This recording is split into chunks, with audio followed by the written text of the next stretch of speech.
तो ये माना जा रहा है कि ट्रंप ने यह बयान पुतिन पर प्रेशर बनाने के लिए दिया। ट्रंप ने अपने social media platform truth social पर रूस को यह धमकी तब दी जब रूस ने यूक्रेन में अभी तक का सबसे बड़ा हमला कर दिया। रूस ने 24 घंटे में यूक्रेन में करीब 600 ड्रोन और 40 से ज्यादा मिसाइलों से विस्फोट किया। रूस के इसी हमले के बाद डोनाल्ड ट्रंप के शांति प्रयासों को एक बड़ा झटका लगा है। सवाल यह है कि रूस ने यूक्रेन में इतना बड़ा हमला कर के क्या संदेश दिया है और इसका परिणाम क्या होने वाला है, देखिए आप।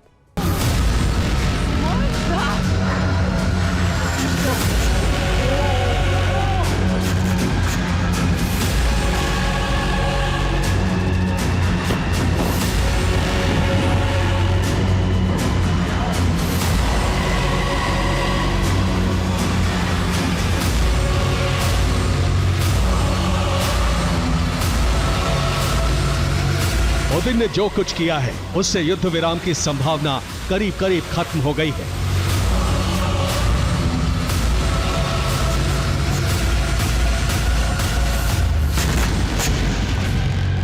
यूक्रेन में पुतिन सेना ने विनाश की जो आग भड़काई है उससे ट्रंप के प्रयासों पर पानी फिर सकता है। युद्ध की ये वो भयावह आग है जिसकी वजह से शांति वार्ता विफल हो सकती है।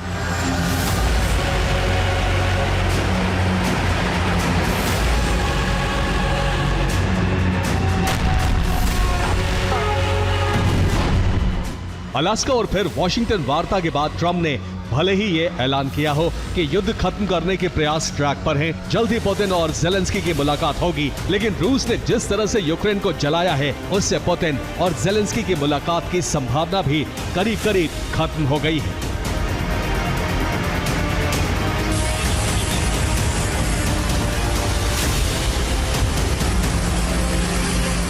ट्रंप के शांति प्रयासों को सबसे बड़ा झटका तब लगा जब रूस ने यूक्रेन में इस साल का अब तक का सबसे बड़ा हमला कर दिया।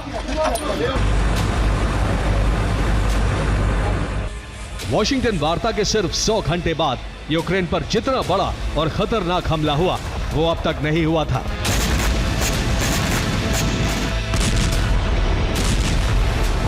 रूस ने इस साल पहली बार जल थल नभ से एक साथ यूक्रेन का संहार किया।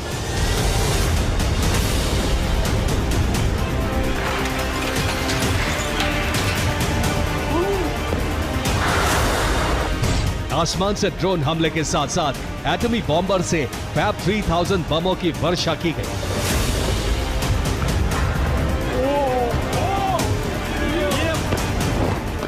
रूस ने यूक्रेन पर 574 ड्रोन फायर किए। इतना ही नहीं, 40 मिसाइलों और 15 बमों से विस्फोट कर यूक्रेन को पूरी तरह से दहला दिया।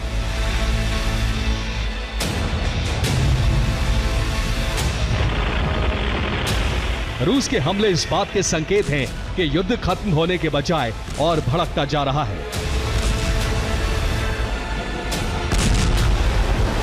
तो डोनेस्क पर रूस पूरी तरह से कब्जा करना चाहता है। इसके लिए पुतिन ने डोनेस्क में नई सुरक्षा दीवार तैयार कर ली। डोनेस्क के 90% भूभाग पर रूस का कब्जा है। डोनेस्क के 10% इलाके पर कब्जे के लिए रूसी सेना भीषण हमले कर रही है।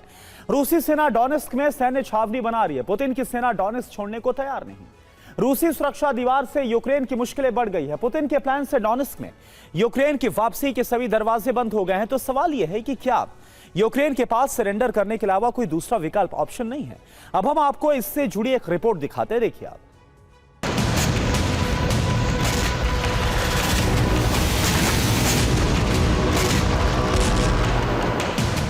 रूसी सेना ने डोनेस्क के बाकी बचे इलाकों पर कब्जा करने के लिए जबरदस्त हमले किए।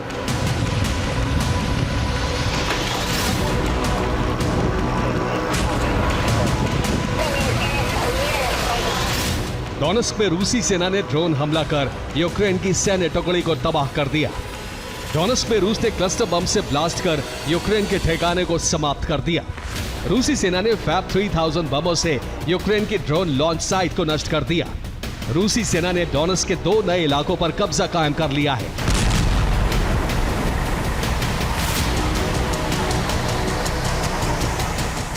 रूसी हमलों से सुमी से लेकर ओडेसा और खार्किव से लेकर लवीव तक दहल उठे। कीव में ड्रोन धमाके हुए तो जान बचाने के लिए लोगों को मेट्रो स्टेशन में शरण लेनी पड़ी। रूस ने सीरियल अटैक किया तो नीप्रो में यूक्रेन के ऊर्जा ठिकानों में आग लग गई।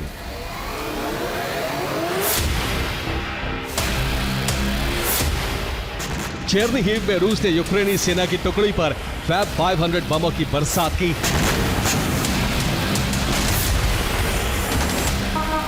स्लावियांस्क में रूस के हमले में यूक्रेन का हथियार डिपो भस्म हो गया। खार्किव में रूस के हमले में कई इमारतें बर्बाद हो गई। लवीव में रूस के हमले में अमेरिकी कंपनी में आग लग गई।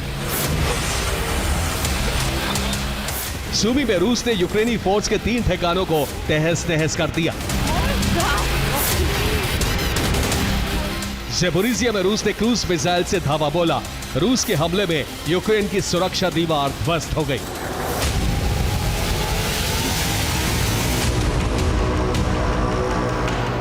रूस ने जल, थल और नभ से हमला किया तो यूक्रेन के कई शहरों में काफी देर तक अलर्ट अलार्म बजता रहा।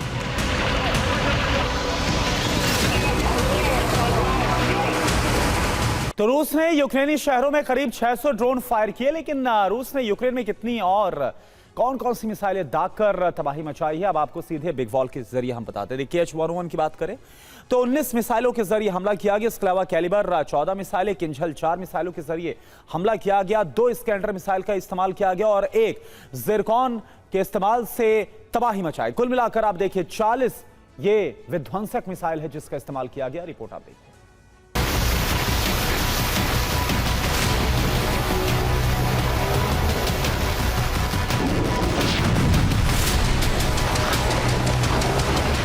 यूक्रेन में रूस के अब तक के सबसे भीषण हमले से ज़ेलेंस्की बुरी तरह से भड़क गए हैं।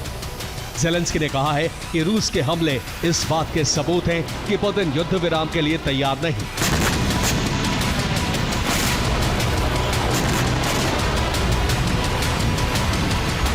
ज़ेलेंस्की ने रूस पर कड़े प्रतिबंध लगाने की भी मांग की, लेकिन इन सबसे बेपरवाह पुतिन अपने मिशन को अंजाम तक पहुंचाने में जुटे हैं।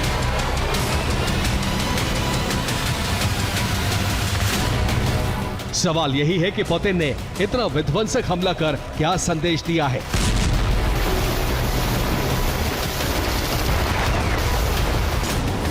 क्या वॉशिंगटन में यूरोप का यह कहना कि यूक्रेन अच्छी जंग लड़ रहा है और उसे जंग जारी रखने के लिए मदद दी जाए, इस बात से भड़के पुतिन ने नया बारूदी अभियान शुरू कर दिया है?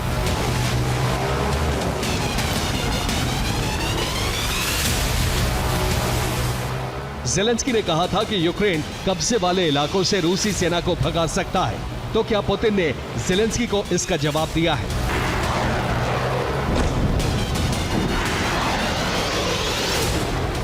क्या पुतिन रूस के खिलाफ नेटो की बैठक से भड़क गए हैं? रूस के इस हमले के पीछे एक नहीं बल्कि कई कारण हैं।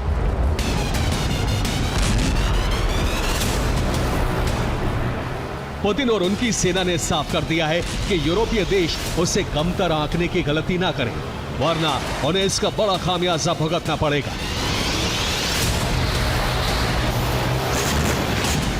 Bureau report, TV9 Bharatvarsh. रूस यूक्रेन वार्ता से डोनाल्ड ट्रंप ने खींच लिए हैं कदम। पुतिन ज़ेलेंस्की वार्ता का प्रबंध नहीं कराएंगे ट्रंप। पहले द्विपक्षीय वार्ता की कही थी बात। यह कहा था डोनाल्ड ट्रंप ने कि वो उम्मीद करते हैं कि तीनों राष्ट्रपति एक साथ मौजूद रहेंगे, यानी कि रूस, यूक्रेन और अमेरिकी राष्ट्रपति एक साथ एक टेबल पर मौजूद रहेंगे वार्ता के लिए। लेकिन अब ट्रंप क्या बोल रहे हैं कि पुतिन ज़ेलेंस्की वार्ता का प्रबंध नहीं करा पाएंगे।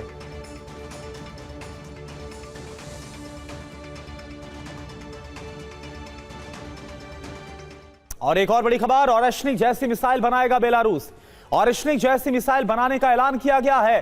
रूस के साथ मिलकर बनाएगा घातक मिसाइल। तो बेलारूस की तरफ से ओरेश्निक जैसी मिसाइल बनाई जाएगी। यह बेहद ही घातक और शक्तिशाली है। सवाल यह है कि रूस का एक अहम साझेदार बेलारूस आखिर इस विध्वंसक और घातक मिसाइल के बनाने के पीछे क्या तैयारी है।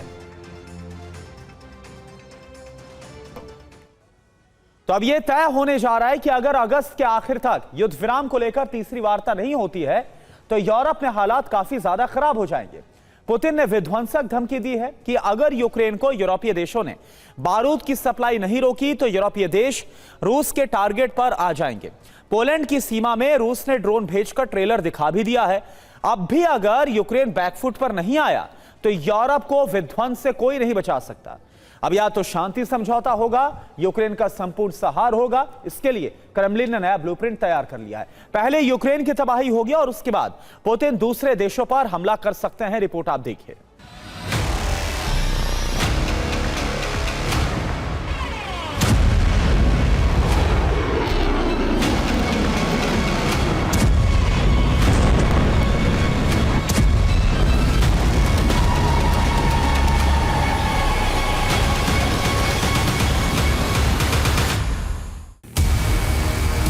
पूरे यूरोप को पुतिन ने फाइनल वार्निंग दे दी है। अगर युद्ध रोकने का स्थायी फॉर्मूला नहीं निकाला गया तो पूरे यूरोप में तबाही का सबसे खौफनाक दौर आरंभ हो सकता है।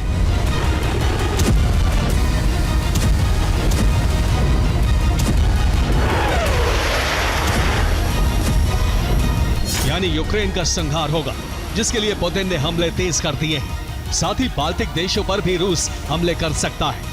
उसके बाद नॉर्डिक देशों की बारी है। साथ ही वो देश भी रूस के टारगेट पर हैं जो यूक्रेन को हथियार देते रहे हैं।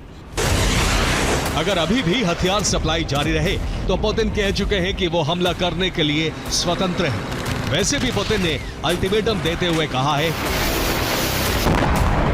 शांति प्रक्रिया का मतलब सिर्फ 1 हफ्ते, 2 हफ्ते या 1 साल का युद्ध विराम नहीं होना चाहिए, जिससे नेटो देश फिर से यूक्रेन को हथियार से भर सके। हमें ऐसी शर्तें चाहिए जो दीर्घकालिक, टिकाऊ और स्थायी शांति दें, जहां सभी पक्षों की बराबर सुरक्षा सुनिश्चित हो।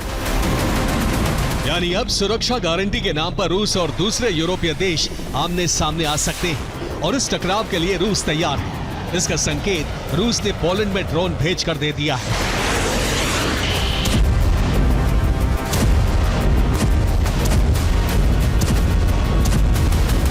पूर्वी पोलैंड में ड्रोन स्ट्राइक की तस्वीर सीसीटीवी में कैद हो गई। ये उसी का वीडियो है जिसमें बॉर्डर टाउन ब्रीस्ट के ओसनी गांव के खेत में ड्रोन रात के करीब 2 बजे गिरते देखा।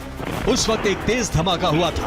पोलैंड का दावा है कि ये ड्रोन बेलारूस की तरफ से आया था। ड्रोन का मलबा भी मिला है, जिसे जांच के लिए भेज दिया है। पोलैंड रूस पर प्रतिबंध लगाने के लिए कह रहा है, क्योंकि रूस ने नेटो के सदस्य देश पर हमला किया है। इसे गंभीरता से लेना होगा। ये पुतिन के विस्तारवादी मंसूबे को दिखा रहा है। जिस जगह ड्रोन गिरा वो वार्सा से 80 किलोमीटर दूर है और बेलारूस बॉर्डर से 126 किलोमीटर दूर। यानी रूसी ड्रोन पोलैंड की सीमा में काफी अंदर तक घुस आया था, जिसे डिफेंस सिस्टम इंटरसेप्ट करने में नाकाम रहे। यह रूस के हमले का सिर्फ ट्रेलर हो सकता है, जबकि रूस ने इससे भी कहीं आगे की तैयारी की हुई है। इस बीच नेटो भी समझ चुका है कि यूक्रेन को सुरक्षा की गारंटी मिलना मुश्किल है। इसी वजह से नेटो देशों ने यूक्रेन को ज्यादा से ज्यादा और जल्द से जल्द सैन्य मदद पहुंचाने की तैयारी शुरू कर दी है, जिससे रूस की बौखलाहट बढ़ेगी और तबाही का सबसे खौफनाक दरवाजा यूरोप में खुल सकता है। यूक्रेन को सैन्य मदद अभी भी जारी है, जिससे वो लगातार रूस पर अटैक कर रहा है। आपको दिखाते हैं वो कौन से देश हैं जिन्होंने लगातार यूक्रेन को मदद की है। इस लिस्ट में नंबर 1 है ब्रिटेन, जिसने अभी तक 71,156 करोड़ की मदद की है। नंबर 2 जर्मनी, जिसने 50,816 करोड़ के हथियार यूक्रेन को सप्लाई किए। नंबर 3 फ्रांस, जिसकी तरफ से अभी तक 38,624 करोड़ की मदद की गई। नंबर 4 पोलैंड का नाम है, जिसने 31,512 करोड़ की सैन्य मदद यूक्रेन को भेजी है। नीदरलैंड्स ने भी 20,331 करोड़ की सैन्य मदद यूक्रेन को दी है। स्वीडन ने भी अभी तक 13,216 करोड़ के हथियार यूक्रेन को भेजे। डेनमार्क भी 10,166 करोड़ की सैन्य मदद कर चुका है। रिपोर्ट आप देखिए। यूक्रेन को लगातार बारूद की सप्लाई और सुरक्षा की गारंटी पर यूरोपीय देशों की प्रतिक्रिया से साफ है कि उन्हें युद्ध विराम तभी मंजूर होगा जब यूक्रेन की सुरक्षा पर फाइनल मोहर लगेगी।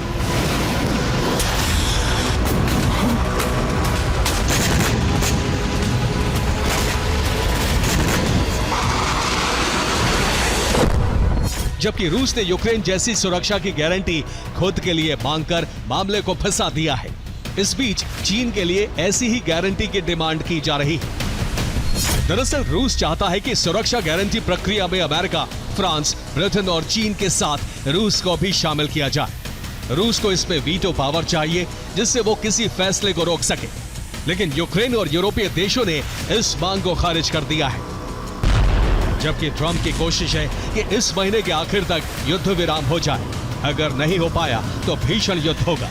पुतिन सर्दियों में युद्ध की तैयारी कर चुके हैं। अब अगर अमेरिका की मदद यूक्रेन को नहीं मिलेगी तो यूक्रेन तबाह हो जाएगी।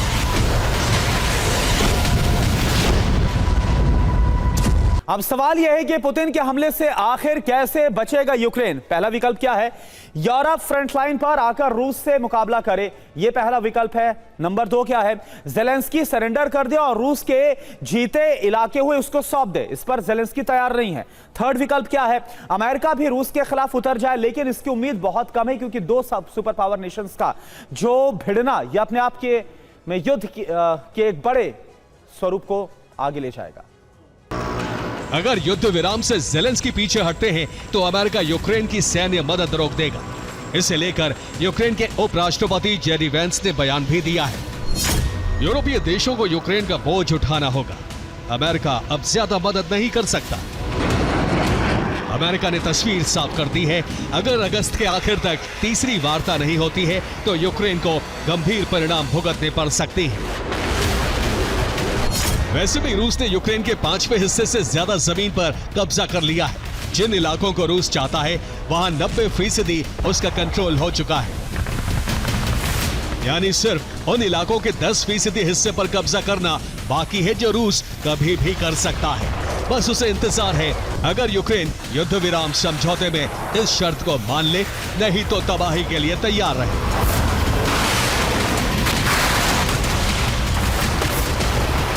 जबकि नेटो देशों को अंदाजा हो गया है कि अब पुतिन रुकने वाले नहीं है, इसलिए रोमानिया से लेकर बाल्टिक देशों तक हथियारों की तैनाती की जा रही है।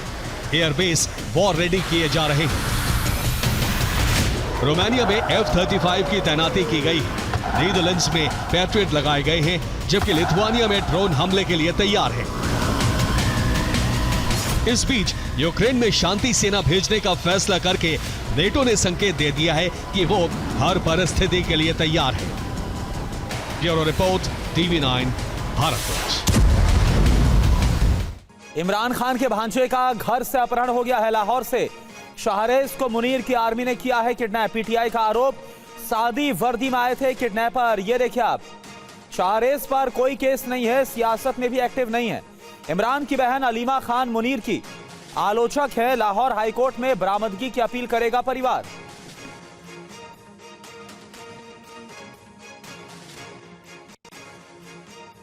सूडान में ज्वाइंट फोर्स का बड़ा दावा, 50 आरएसएफ विद्रोहियों को मार गिराने का दावा। कार्दोफान इलाके में चल रही थी जंग, कई गाड़ियों को भी आग लगाई है। आरएसएफ विद्रोहियों की गाड़ियों पर भी कब्जा किया। तो वक्त हम आपको दिखा रहे हैं, ये तस्वीरें आपके सामने सूडान की है जहां पर ज्वाइंट फोर्स की तरफ से बड़ा दावा किया गया है। 50 आरएसएफ विद्रोहियों को मार गिराने का दावा है। कार्दोफान इलाके में जंग चल रही थी, कई गाड़ियों को भी आग लगाई गई है। आरएसएफ विद्रोहियों की गाड़ियों पर भी कब्जा किया गया। देखिए ताइवान से खबर, जहां पर अमेरिकी पैट्रियट 2 मिसाइल में धमाका हुआ है। फायर ड्रिल के दौरान मिसाइल में यह विस्फोट हो गया। ज्यूपेंग बेस पर ड्रिल के दौरान किया गया था फायर। मिसाइल में ब्लास्ट की जांच शुरू हो गई है। मेंटेनेंस में कमी और पुरानी तकनीक होने की आशंका है।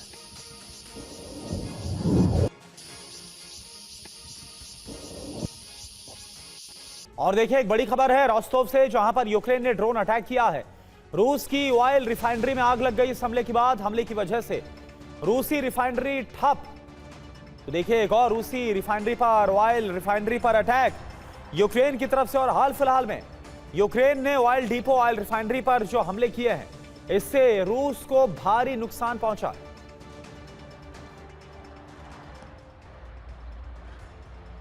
अमेरिका के राष्ट्रपति डोनाल्ड ट्रंप रूस यूक्रेन का युद्ध रुकवाने के लिए 2 बड़ी समिट कर चुके हैं। पहले वो अलास्का में पुतिन से मिले और उसके बाद जेलेंस्की सहित यूरोप के नेताओं से। लेकिन यूरोपीय देशों को युद्ध विराम के पीछे छिपे खतरे नजर आ रहे हैं। युद्ध विराम होते ही सुरक्षा गारंटी की जिम्मेदारी ईयू के ऊपर आ जाएगी। जिससे रूस के साथ टकराव के आसार बनेंगे। इससे बेहतर यह है कि यूक्रेन के साथ रूस को जंग में उलझाए रखा जाए। यूरोप के इसी प्लान से ट्रंप पुतिन की वार्ता पटरी से उतर गई है, क्योंकि 19-20 अगस्त को यानी वॉशिंगटन वार्ता के 24 घंटे बाद ही यूरोप की मदद से यूक्रेन ने ऑपरेशन क्रीमिया शुरू कर दिया। आप देखिए कैसे यूरोप की मदद से क्रीमिया पर हमलों का ब्लूप्रिंट तैयार किया गया है। रिपोर्ट आपके सामने। पुतिन ट्रंप की मुलाकात के 3 दिन बाद ही 18 अगस्त को वॉशिंगटन में जेलेंस्की और यूरोप के नेताओं का शांति मंथन सम्मेलन हुआ। लेकिन जिस दिन वॉशिंगटन में यह सम्मेलन हो रहा था, उसी दिन कीव में यूक्रेनी मिलिट्री के इंटेलिजेंस विंग ऑपरेशन क्रीमिया का ब्लूप्रिंट तैयार कर रही थी।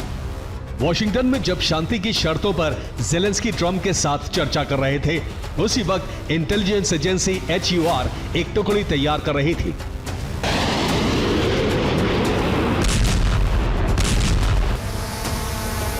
कीव पर लगातार रूसी हमलों के बाद राजधानी में एक बड़ा ऑपरेशन डिजाइन किया गया।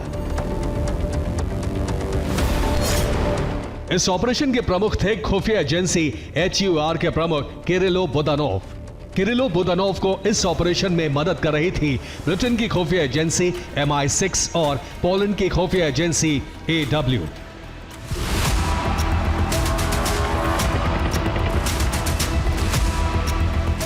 यूक्रेनी सेना की टुकड़ी को मिशन दिया गया क्रीमिया पर हमले करना और खेरसोन के जालिचनी पोर्ट पर रूसी सेना के ठिकानों पर साबोटाज हमले करना।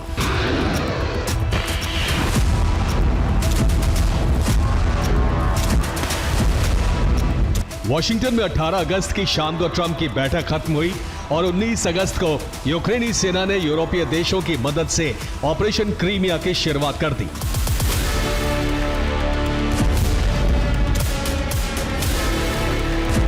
अठारह अगस्त को जालिचनी पोर्ट पर हमले का ऑपरेशन शुरू किया गया।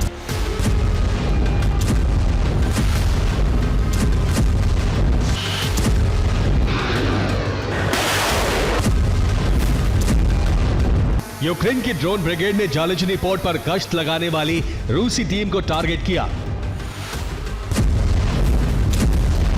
और इसके लिए सिग्नल इंटेलिजेंस यूरोप के देशों ने दिया।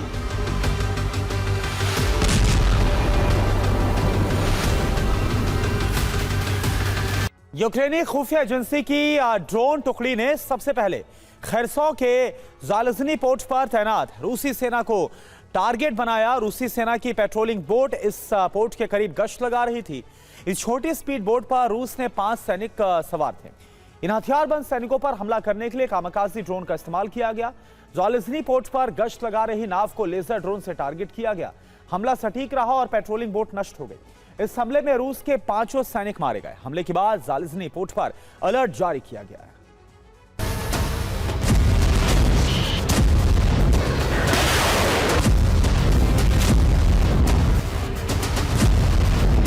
नाव पर कुछ इसी तरह हमला किया गया जैसा इन तस्वीरों में नजर आ रहा है।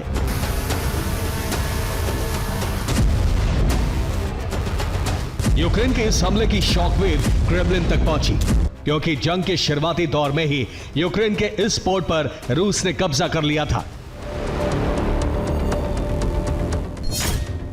जालिचनी पोर्ट यूक्रेन के खेरसोन प्रांत में है। काला सागर में यूक्रेन का यह सबसे बड़ा व्यापारिक पोर्ट था। 2022 में रूसी सेना ने इस पर कब्जा कर लिया और अब इसका नियंत्रण पूरी तरह से रूस के हाथ में है।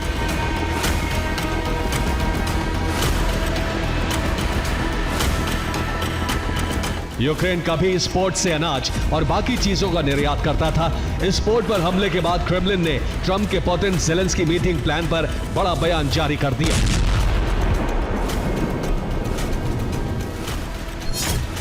रूस के विदेश मंत्री सर्गेई लावरोव ने कहा कि अगस्त के अंत तक पुतिन जेलेंस्की की मीटिंग का कोई चांस ही नहीं है।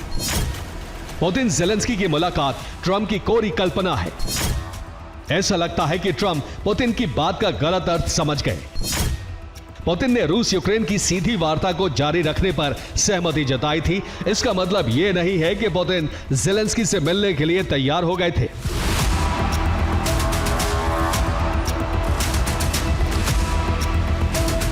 ट्रम्प ने 18 अगस्त को पुतिन से बातचीत के बाद यह बयान दिया था कि पुतिन ज़ेलेंस्की से मिलने के लिए तैयार हैं। लेकिन 19 अगस्त को यूक्रेनी खुफिया एजेंसी ने सबटाश ऑपरेशन चलाया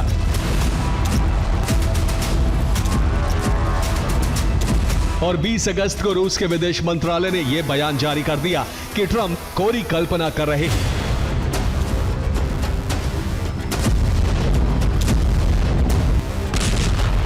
यूक्रेनी खुफिया एजेंसी के ऑपरेशन से काला सागर में बड़ी जंग छिड़ने के आसार बन रहे हैं,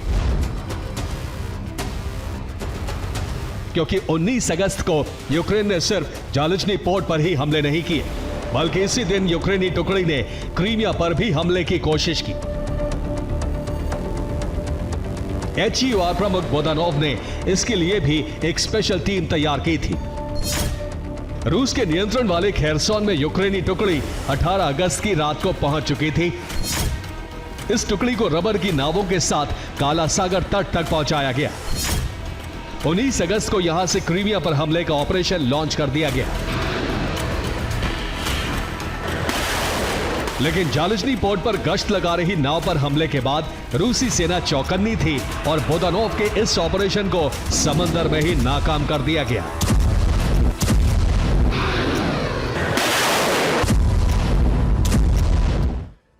यूक्रेनी खुफिया एजेंसी ने क्रीमिया पर सबटाज हमले की योजना बनाई। 6 नाव के साथ यूक्रेन के 50 से ज्यादा सैनिक क्रीमिया पर हमले के लिए भेजे गए। ये सैनिक क्रीमिया में रूसी सैन्य ठिकानों की ओर रवाना हो गए, लेकिन ज़ालज़नी पोर्ट पर हमले के बाद एक्टिव रूसी सेना को ऑपरेशन की भनक लग गई।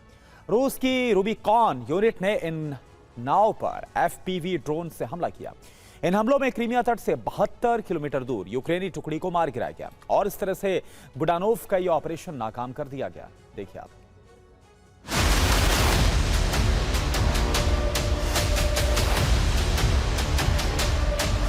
क्रीमिया और ब्लैक सी की जंग का नया चरण शुरू हो चुका है। इसके पहले चरण में रूस को अपनी ब्लैक सी फ्लीट के 22% जहाज और सबमरीन यूक्रेन के सी वेसल ड्रोन हमलों में गंवाने पड़े थे। अब यूक्रेन ने यूरोप की मदद से ब्लैक सी में जंग का नया दौर छेड़ दिया है। इस जंग से ट्रंप की वॉशिंगटन वार्ता बेअसर साबित हो सकती है, क्योंकि अब पुतिन यूक्रेन युद्ध विस्तार का आरोप लगाकर बातचीत से बच सकती है। अमेरिकी रक्षा विशेषज्ञ पहले से भी यह मान रहे थे कि पुतिन ज़ेलेंस्की से सीधी वार्ता नहीं चाहते हैं। हालांकि रूस के विदेश मंत्रालय ने कहा था कि रूस द्विपक्षीय या त्रिपक्षीय वार्ता का विरोध नहीं कर रहा है, लेकिन इसमें छिपा हुआ संदेश यह भी था कि पुतिन ज़ेलेंस्की से नहीं मिलने वाले हैं। अब क्रीमिया पर सबटाश हमलों के बाद माना जा रहा है कि पुतिन को अपनी इच्छा पूरी करने के लिए क्रीमिया हमले का बहाना मिल गया है और इस हमले से ट्रंप की पूरी कवायद पर बारूद फिर गया है। Bureau report, TV9 Bharatvarsh. इधर रूस ने अपनी सैन्य शक्ति से पहले यूक्रेनी इलाकों पर कब्जा किया और अब युद्ध विराम के लिए उन्हीं इलाकों को रूस के नियंत्रण में देने की शर्त रख रहे हैं। यूरोप ने रूस को उसी के अंदाज में जवाब देने का प्लान बनाया। यूक्रेन भी अब रूस में बड़ी तबाही मचाने के लिए तैयार है। रूस की रिफाइनरी को जलाने का अभियान जारी। हालात ऐसे हो गए हैं कि रूस में गैस स्टेशन पर लंबी लाइन लग रही है। यूक्रेन जल्द फ्लैमिंगो मिसाइल से भी हमला करेगा, जिसकी रेंज 3000 किलोमीटर है।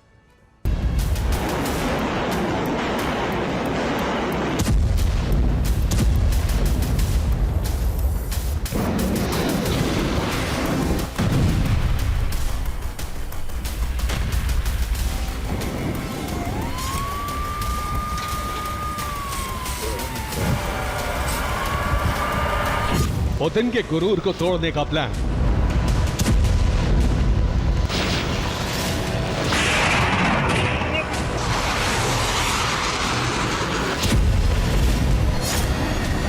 ऐसा प्रहार कि रूस को हर दिन हो बड़ा नुकसान।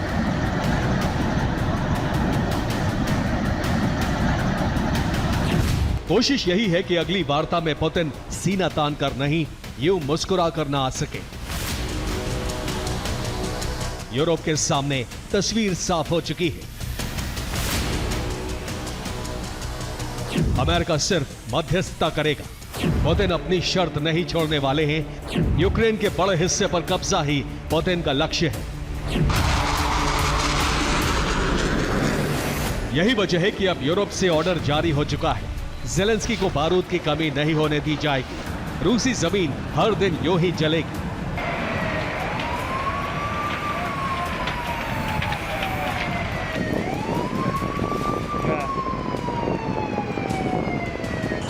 यूक्रेन ने फिर रूस की एक रिफाइनरी को निशाना बनाया है। रूस के रोस्टोव इलाके में यूक्रेन ने ड्रोन से हमला किया, जिसके बाद नोवोशाकिन्स्क ऑयल रिफाइनरी में आग लग गई।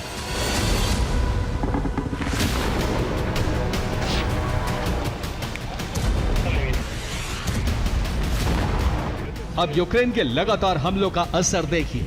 रूस के गैस स्टेशन पर लंबी कतार है। तेल और गैस की किल्लत की वजह से टोकन सिस्टम शुरू करना पड़ा है। अब 10-10 घंटे तक इंतजार करना पड़ रहा है।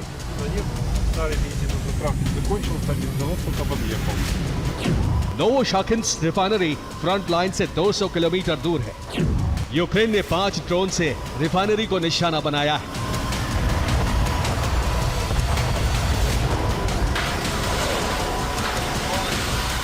यूक्रेन के लगातार हमलों ने रूसी अर्थव्यवस्था को बहुत अधिक नुकसान पहुंचाया है। रिपोर्ट के मुताबिक 13.5% तेल का प्रोडक्शन बंद हो चुका है। रिफाइनरी को ठीक करने में महीनों का वक्त लग सकता है। रूस इन दिनों भारी तेल संकट में है।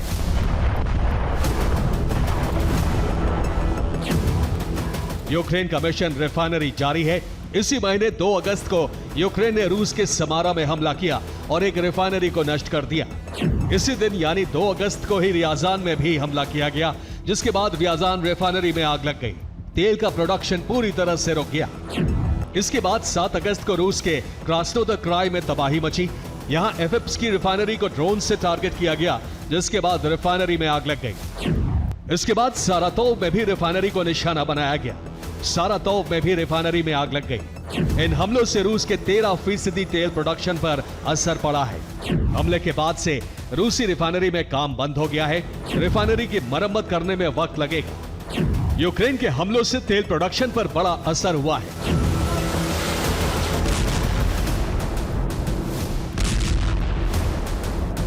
यूरोप ने जिस मिशन की शुरुआत की थी, उसे कामयाब माना जा रहा है। रूस के लिए खतरा अब और भी बढ़ गया है, क्योंकि यूक्रेन की नई फ्लेमिंगो मिसाइल से हमले की शुरुआत होने वाली है।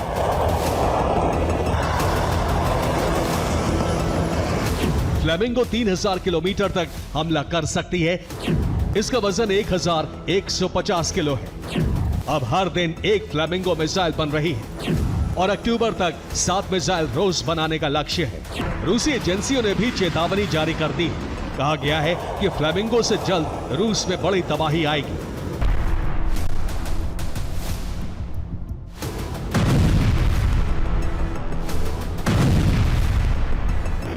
इस मिसाइल से यूक्रेन रूस की उन रिफाइनरी को भी नष्ट कर देगा जो फ्रंट लाइन से बहुत दूर है।